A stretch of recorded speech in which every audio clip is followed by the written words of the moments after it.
Good afternoon, everybody. Welcome you here in our institute, and we are very much honored that Professor Dasgupta accepted our invitation and came to us for a short roundtable discussion here on the topic of sustainability. This is a very new institute of the John von Neumann University, which is situated in Kecskemét, a country town. But we are here, this is the Budapest campus of the university here. And last year we launched a new master's program, and it is the Regional and Environmental Economics. And we have quite a few first year students already from Asia, Africa, South America. And we are very eager to know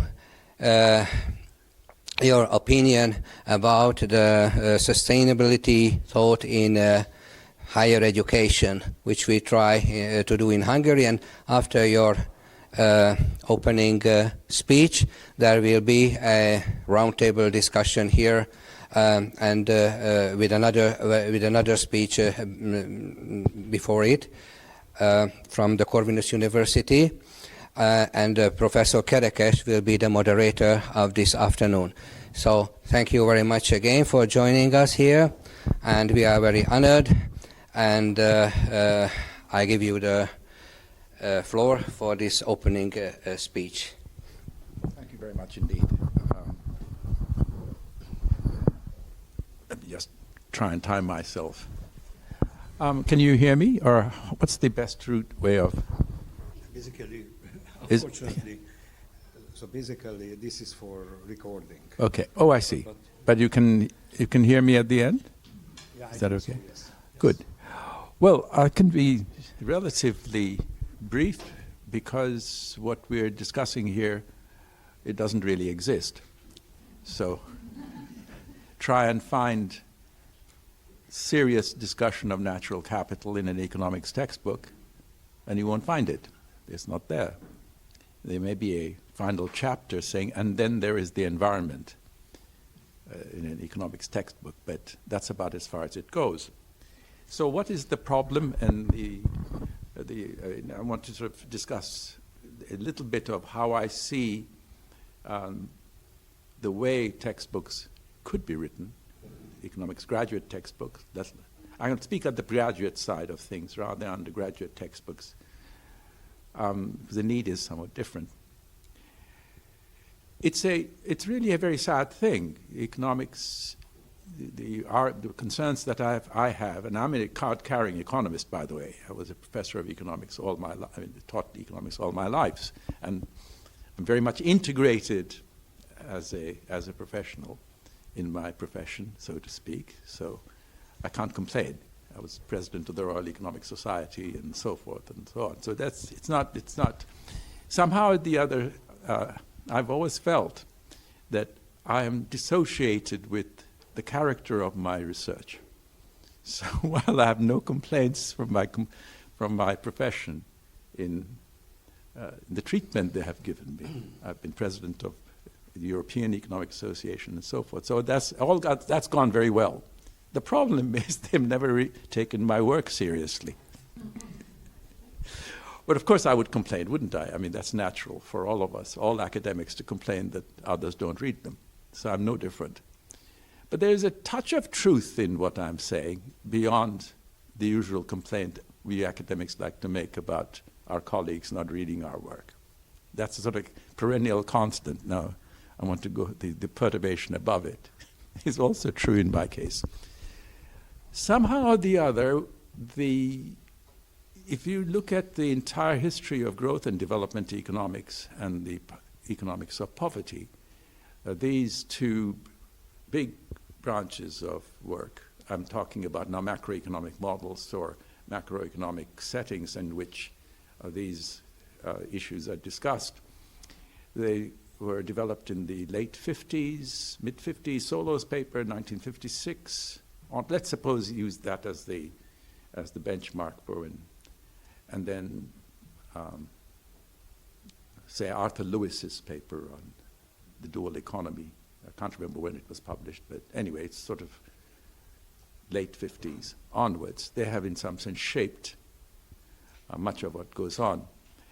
And I think it is important for us to realize how so much of research is path dependent.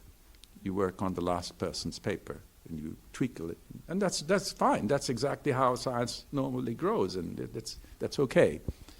But here it's not so okay, because if a major item is missing, then playing around with existing models essentially keeps that thing missed, so to speak. And that is the trouble with growth and development economics. Let us say endogenous growth models and so forth, which have so much influenced our picture of future possibilities or economic possibilities in the future, and they influence policy. Of course, they influence policy because today's decision makers are yesterday's graduate students. It's sort of the mutual feedback between graduate students today, professors the next year, decision makers the following year, and so forth. It's just that relationship is very strong, powerful, and enduring. So it remains missing. You don't see the dominant models of growth and development having anything. They talk a great deal about endogeneity of growth, for example, very rich literature on that. But in all this, what is missing is natural capital. Of course, there's always a counterexample to anything that you say. One counterexample is the fact that in my review there's a whole chapter on how to develop macroeconomic models with natural capital built in such a way that you have to reconstruct the ideas of growth and development. And I'll come back to that in a few minutes before I conclude my remarks. But broadly speaking, it is missing. And when the environmental issues are raised, they're introduced as sort of add-ons. And they can, in such a way that they can be removed when they're not needed, put back in when they are needed, because you want to make a point. And if you look at the models, you will see what I mean by that. In particular, I mean the fact that, since I'm talking now technical things, take an aggregate production function. Output's a function of produced capital, human capital, and if you're particularly interested in natural resources, you will put in an inflow of harvested natural capital, say exhaustible resource or something, some flow that you introduce into the production system. When I say you, I mean whoever in this case. And then you have a dynamical equation, the usual accumulation equation goes out, say, of produced capital, taken from growth models. But then you will have also a model of the accumulation or regeneration of the natural capital stock. If it's exhaustible resources, you will simply say the stock declines at the rate at which you extract. If it's renewable resources, then you will have a natural renewable process. Now, even that, by the way, is missing usually. I mean, what I'm now already sketching out for you is missing. However, what I think makes for our subject so interesting is not the introduction of a flow of input into the production function, but the fact that the production function itself, there's a scale factor which depends on natural capital. The scale factor meaning the ambient atmosphere, if nothing else. The climate system. Now, these are global public goods, and one way of modeling the global public good is to have it as a scale factor in the production function, because it affects everything else. Okay. Double increase temperature by 1 degree and the whole production mechanism faces problems at every level, as it were. So it's possible to model it, but I haven't seen no estimates of this anywhere in the literature. In my review of the Economics of Biodiversity, which came out in 2021, there are 2 star chapters, 4 star, I think, and 10 star. And they are technical chapters. They lay out macroeconomic models, which are the backbone of the informal discussion in the main chapters. And in chapter 4, I sketch out exactly the kind of thing that I'm talking about now. The feedback from output to the effect on the natural environment and back to the ability of the output to be produced if it's a deleterious effect on the environment, and so forth. So all this is possible to model. And as I say, you can write a consistent story of, I won't say growth and development economics, simply economic possibilities in the future. They may, typically they would preclude indefinite growth because the feedback is going to shrink the scope of the production by the scale factor. That's the way to think about it. It's not a difficult issue to model. Why do I think it's important to have models in which indefinite growth is not a possibility? And the reason I think it is important right at the beginning to keep that in mind is that all production requires inputs from nature. The whole of the entire human system is embedded in nature. So it's a truism. That goes without saying. Now, if you thought that indefinite growth of output was possible, then certain consequences follow from your assumption about what you think are economically viable. You have a finite Earth, so the flow of services that Mother Nature offers us, what I was talking in my earlier talk this morning, I was calling, following the literature, maintenance and regulating services. That is a finite bound. They are not going to be, you can't raise the flow of maintenance and regulating services from nature. What you can do is to try and substitute your way out of the fact that they may be bounded by being clever. And of course, we economists have it's like a magician pulls out of a hat saying, if you're in trouble, ingenuity, technological progress. So let's carry that through. I'm a believer in technological progress too. I'm a believer in human ingenuity as well as anybody else is. Let's suppose the incentives are right, so that we actually use our ingenuity in the right direction, economize on nature, rather than create more chainsaws. So, okay. Then, because the flow of services is finite, because the biosphere is finite, indefinite growth must mean, of output, must mean that per unit of output, the resource base on which let's call it the resource base, although it may be maintenance and regulating services only, on which output depends, must be shrinking as output rises. Because the base is finite, therefore as output rises, the amount of resources or nature services required per unit of output must be declining. And if you have indefinite growth of output, it must mean that you're anticipating that to go to zero in the long run, the ratio, because one is finite, the other is infinite, okay? That in turn means what? You might say, well, human ingenuity. But human ingenuity here means that in the limit, you'll fly away from nature. You won't need nature at all, at the margin. At the margin.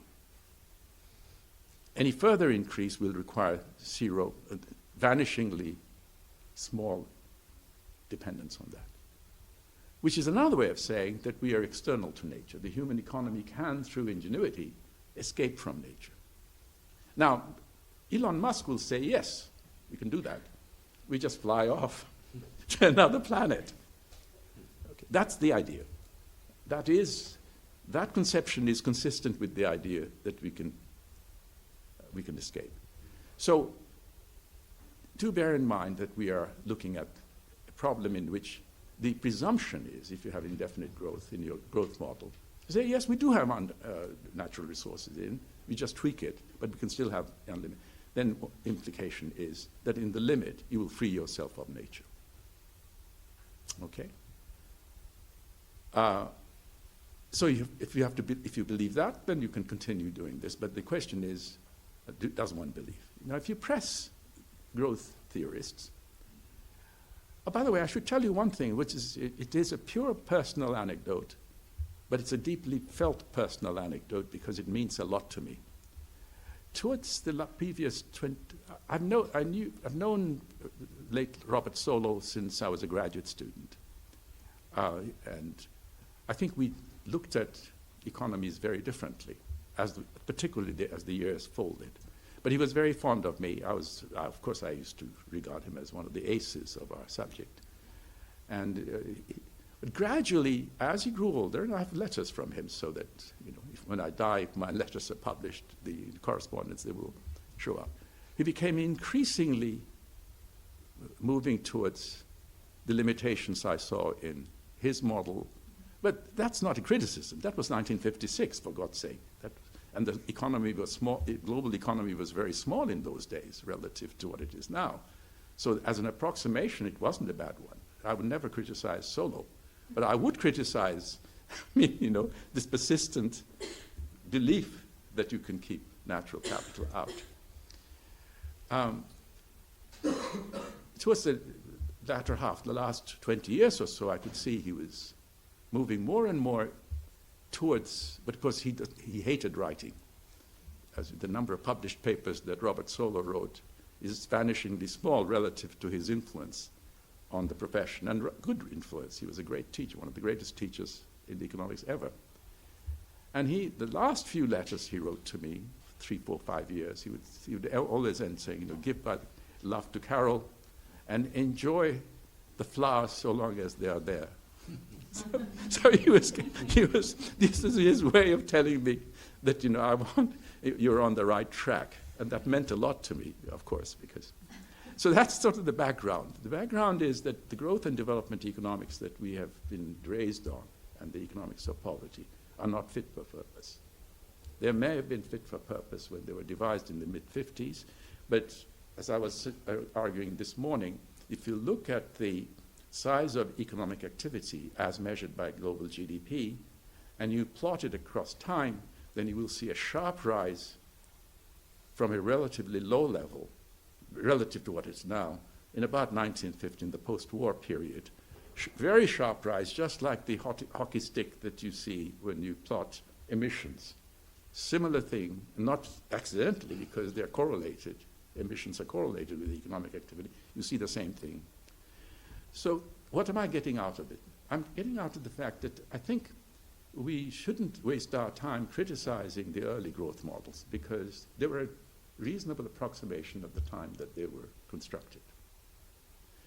But they're not fit for purpose now.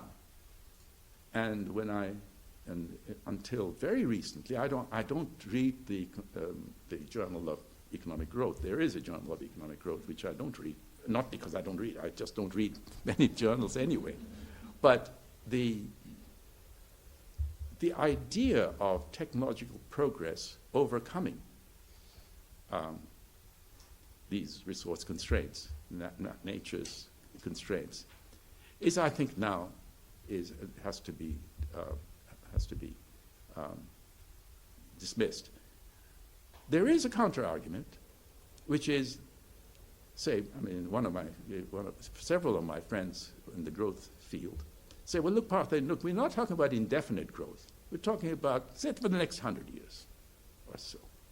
So so we can have a marriage of convenience here, as it were, understanding, if not convenience. To which I would say that's not a good answer, because at the moment, we can't worry about the long term, even if it's 100 years, because even as we speak, we are overreached nature.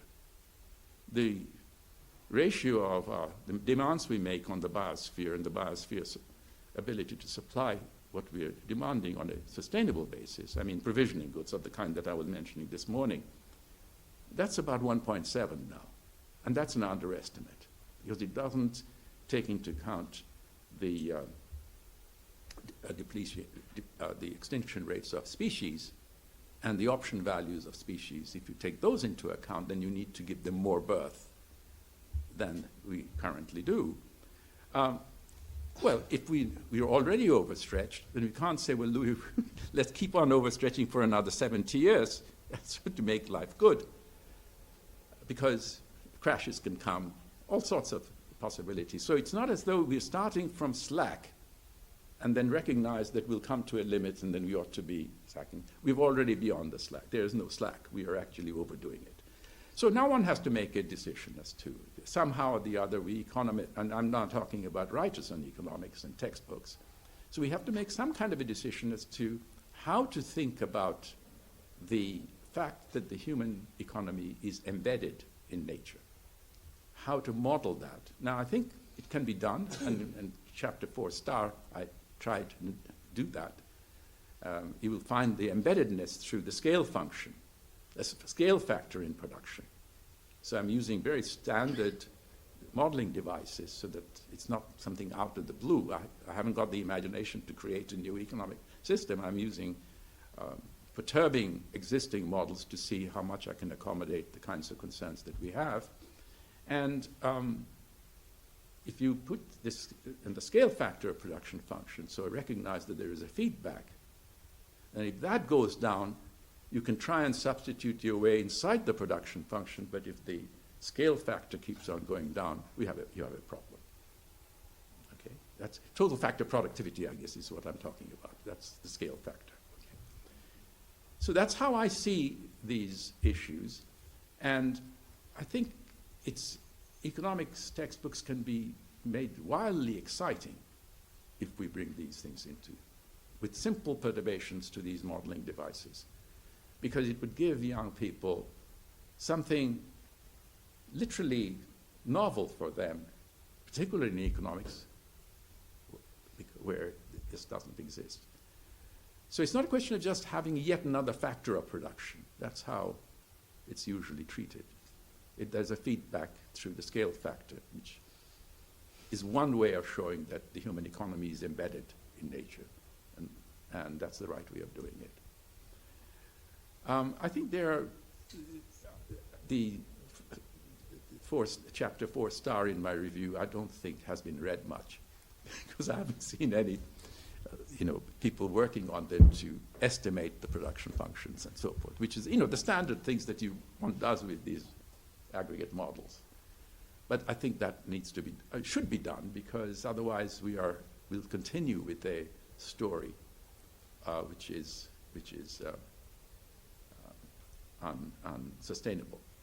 Final comment, and that's directed again to the young researchers here, which is if you listen to the words of policymakers within the World Bank, IMF, national governments, and so forth, the policies are developed, are aimed at raising growth of course, GDP. Now, where in welfare economics would you find that to be a prescription? So even in our natural language, we have a problem. In welfare economics, you'll be talking about growth in welfare, not GDP. That's not, standard welfare economics. That is to the utility, suppose you're a utilitarian, which very often people are. It's a nice shortcut way of thinking about human flourishing. You don't have to interpret you as utility in the classical utilitarian sense of pleasure. You can make it into flourishing, some function of this. And that may include the natural environment as an input in the background. So it's not difficult to rewrite, reconstruct, restate the purposes of welfare economics by bringing nature deeply into it, by regarding nature both as a means and as an end, so that it enters directly into the stock. Now, not the flow, the stock enters directly into utility. And then on top of that, of course, the flow of what you harvest. And if what you harvest then affects the stock itself. So that feedback can be very easily modeled. I mean, it has been modeled. I've done it myself. So that's not a problem. But these don't enter into our conception of economic possibilities, at least in the textbooks I've seen. And I think that's a great pity. it can be done, and it raises questions about what it is that we are after. I think we should ask ourselves as to whether the standard story of growth in GDP is what we then teach in our welfare economics courses, because we don't. We talk about utilities or welfare, and then what makes for that. Say, for example, Ramsay's famous paper on optimum savings on 1928, I guess, which still, to me, reads as one of the, it's one of the half a dozen greatest papers ever written in economics, no question about that. It reads like it could have been written yesterday, by the way, if you ever go into the reading it. Very fresh. There's no mention of GDP. It mentions, the first sentence does. It says, how much of a nation's output should it save? That's the first sentence, I think. It's a question. There's some variation on that question. Now, it's a momentous question to ask, and then he, of course, writes down a simple model, one commodity model, and then tries to do that. But the entire discussion is conducted in terms of welfare, not GDP. And you look at the implications on GDP. If output is a factor, the only factor in welfare, then of course the two are correlated. That goes without saying. But you then try and infer what the optimum rate of output is from the optimum growth or decline or trajectory of welfare. So I think we have missed that somehow or the other.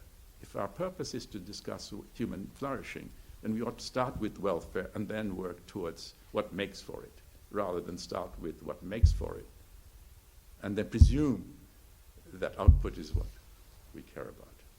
I think there is a dysfunction here, and this is something that we might want to think about. Thank you very much.